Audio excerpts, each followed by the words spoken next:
बच्चों, आज हम आपके बीच कक्षा 5 की एक बहुत ही अच्छी कहानी दो गौरैया लेकर आए हैं जो पूरी तरह से शिक्षाप्रद है। घर में हम 3 ही व्यक्ति रहते हैं, माँ, पिताजी और मैं। पर पिताजी कहते हैं कि यह घर सराय बना हुआ है। हम तो जैसे यहाँ मेहमान हैं, घर के मालिक तो कोई दूसरे ही हैं। आंगन में आम का पेड़ है। तरह तरह के पक्षी उस पर डेरा डाले रहते हैं। जो भी पक्षी पहाड़ियों घाटियों पर से उड़ता हुआ दिल्ली पहुंचता है, पिताजी कहते हैं वह सीधा हमारे घर पहुंच जाता है, जैसे हमारे घर का पता लिखवा कर लाया हो। यहाँ कभी तोते पहुंच जाते हैं, तो कभी कौवे और कभी तरह तरह की गौरैया। वह शोर मचता है कि कानों के पर्दे फट जाएं, पर लोग कहते हैं कि पक्षी गा रहे हैं। घर के अंदर भी यही हाल है। बीसियों तो चूहे बसते हैं। रात भर एक कमरे से दूसरे कमरे में भागते फिरते हैं। वह धमा चौकड़ी मचती है कि हम लोग ठीक तरह से सो भी नहीं पाते। बर्तन गिरते हैं, डिब्बे खुलते हैं, प्याले टूटते हैं। एक चूहा अंगीठी के पीछे बैठना पसंद करता है। शायद बूढ़ा है, उसे सर्दी बहुत लगती है।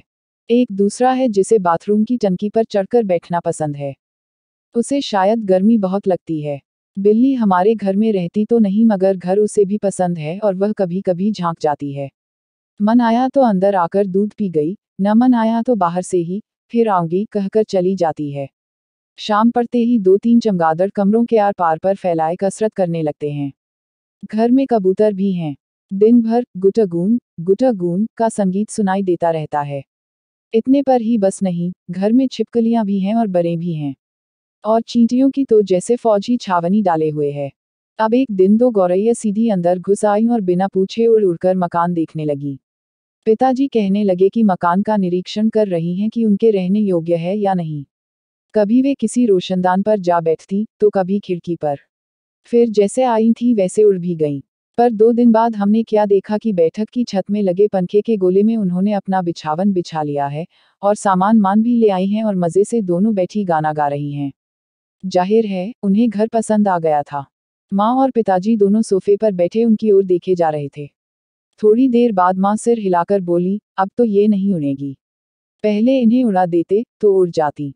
अब तो इन्होंने यहाँ घोंसला बना लिया है। इस पर पिताजी को गुस्सा आ गया। वह उठ खड़े हुए और बोले, देखता हूँ ये कैसे यहाँ रहती हैं। गौरैया मेरे आगे क्या चीज हैं। मैं अभी निकाल बाहर करता हूँ। छोड़ो जी, चूहों को तो निकाल नहीं पाए, अब चिड़ियों को निकालेंगे, माँ ने व्यंग्य से कहा। माँ कोई बात व्यंग्य में कहें, तो पिताजी उबल पड़ते हैं। वह समझते हैं कि माँ उनका मजाक उड़ा रही हैं। वह फौरन उठ खड़े हुए। पंखे के नीचे जाकर जोर से ताली बजाए और मुंह से शशु कहा, बाहें झुलाई, फिर खड़े खड़े कूदने लगे। कभी बाहें झूलाते, कभी शशु करते। गौरैयों ने घोंसले में से सिर निकालकर नीचे की ओर झांककर देखा और दोनों एक साथ चींची करने लगी। और माँ खिलखिलाकर हंसने लगी। पिताजी को गुस्सा आ गया, इसमें हंसने की क्या बात है।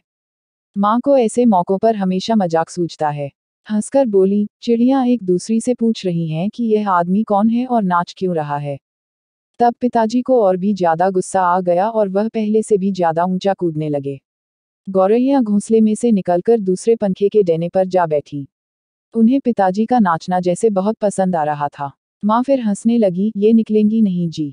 अब इन्होंने अंडे दे दिए होंगे।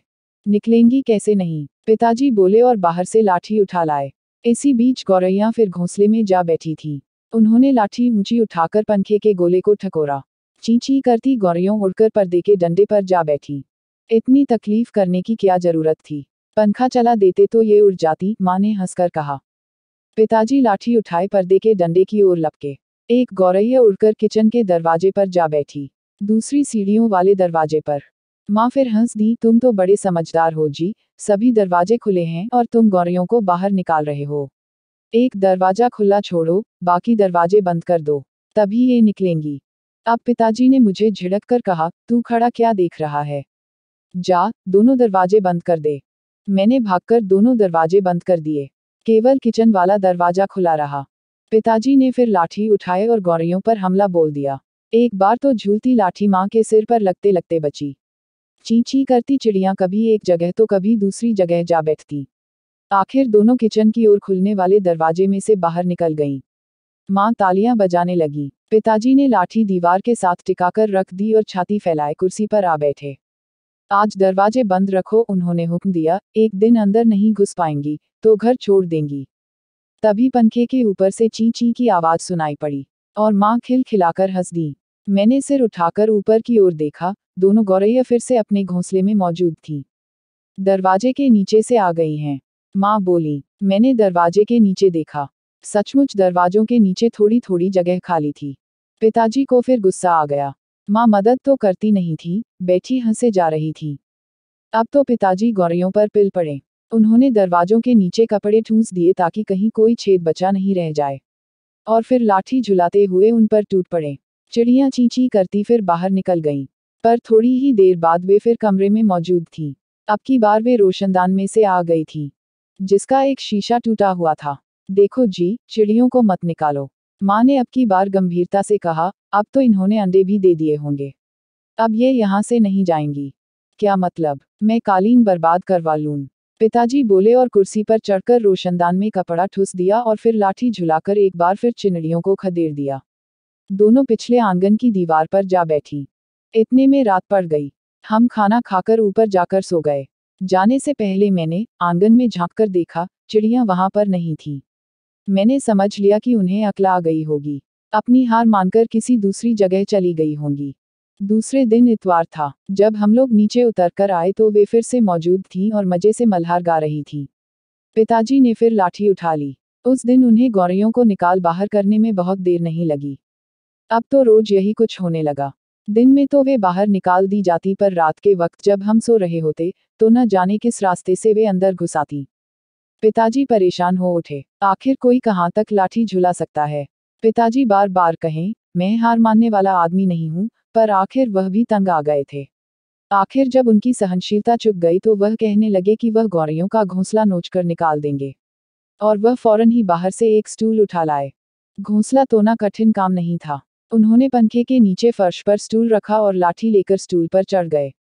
किसी को सचमुच बाहर निकालना हो तो उसका घर तोड़ देना चाहिए, उन्होंने गुस्से से कहा। घोंसले में से अनेक तिनके बाहर की ओर लटक रहे थे।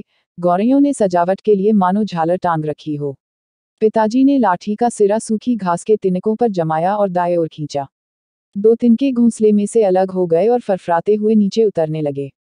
चलो, दो तिनके तो निकल गए, माँ हंसकर बोली, अब बाकी 2000 भी निकल जाएंगे। तभी मैंने बाहर आंगन की ओर देखा और मुझे दोनों गौरैयां नजर आईं। दोनों चुपचाप दीवार पर बैठी थीं। इस बीच दोनों कुछ कुछ दुबला गई थी, कुछ कुछ काली पड़ गई थी। अब वे चहक भी नहीं रही थी। अब पिताजी लाठी का सिरा घास के तिनकों के ऊपर रखकर वहीं रखे रखे घुमाने लगे। इससे घोंसले के लंबे लंबे तिनके लाठी के सिरे के साथ लिपटने लगे। वे लिपटते गए और घोंसला लाठी के इर्द गिर्द खींचता चला आने लगा। फिर वह खींच खींचकर लाठी के सिरे के इर्द गिर्द लपेटा जाने लगा। सूखी घास और रुई के फाहे और धागे और थिगलियां लाठी के सिरे पर लिपटने लगी। तभी सहसा जोर की आवाज आई, ची ची ची ची। पिताजी के हाथ ठिठक गए। यह क्या गौरैयां लौट आई है? मैंने झट से बाहर की ओर देखा। नहीं, दोनों गौरैयां बाहर दीवार पर गुमसुम बैठी थीं। ची ची ची ची। फिर आवाज आई। ऊपर देखा। पंखे के गोले के ऊपर से नन्ही नन्ही गौरैयां सिर निकाले नीचे की ओर देख रही थीं और ची ची किए जा रही थीं। अभी भी पिताजी के हाथ में लाठी थी और उस पर लिपटा घोंसले का बहुत सा हिस्सा था। नन्ही नन्ही दो गौरैयां, वे अभी भी झांके जा रही थीं और ची ची करके मानो अपना परिचय दे रही थीं। हम आ गई हैं। हमारे माँ बाप कहाँ हैं? मैं अवाक उनकी ओर देखता रहा। फिर मैंने देखा, पिताजी स्टूल पर से नीचे उतर आए हैं और घोंसले के तिनकों में से लाठी निकालकर उन्होंने लाठी को एक ओर रख दिया है और चुपचाप कुर्सी पर आकर बैठ गए हैं। इस बीच माँ कुर्सी पर से उठी और सभी दरवाजे खोल दिए।